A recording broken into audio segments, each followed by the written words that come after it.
Remue ménage. Remue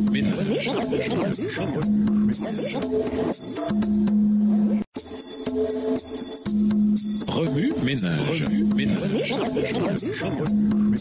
Bienvenue dans votre émission. Remue ménage. Nous voilà à la leçon 12. Le sceau de Dieu et la marque de la bête, deuxième partie. Lisons Apocalypse 14 et versets 9 à 11. Apocalypse 14 et versets 9 à 11. Et un troisième ange les suivit en disant d'une voix forte: si quelqu'un adore la bête et son image et reçoit une marque sur son front ou sur sa main, il boira lui aussi du vin de la fureur de Dieu, versé sans mélange dans la coupe de sa colère, et il sera tourmenté dans le feu et le soufre, devant les saints anges et devant l'agneau. Et la fumée de leur tourment monte au siècle des siècles, et ils n'ont de repos ni jour ni nuit, ceux qui adorent la bête et son image, et quiconque reçoit la marque de son nom. Introduire, l'histoire se répète. 15e siècle, les vallées du Piémont, situées dans les Alpes du nord de l'Italie, abritaient les Vaudois, un peuple déterminé à rester fidèle à sa compréhension de la Bible. En raison de leur loyauté inébranlable envers le Christ, ils furent terriblement persécutés. En 1488, les Vaudois de la vallée de Valouise furent brutalement assassinés par l'Église romaine en raison de leur foi. Une autre vague de persécution contre les Vaudois eut lieu au XVIIe siècle lorsque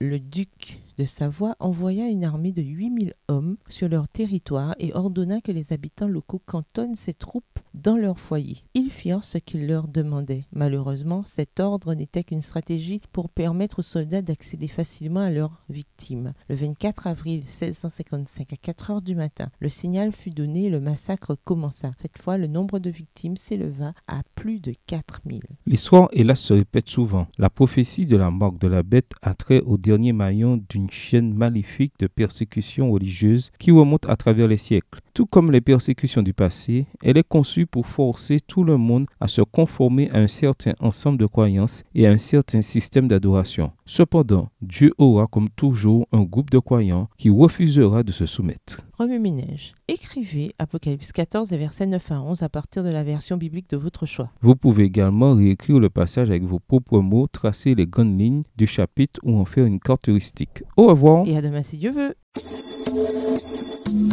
Remue ménage. Remue ménage.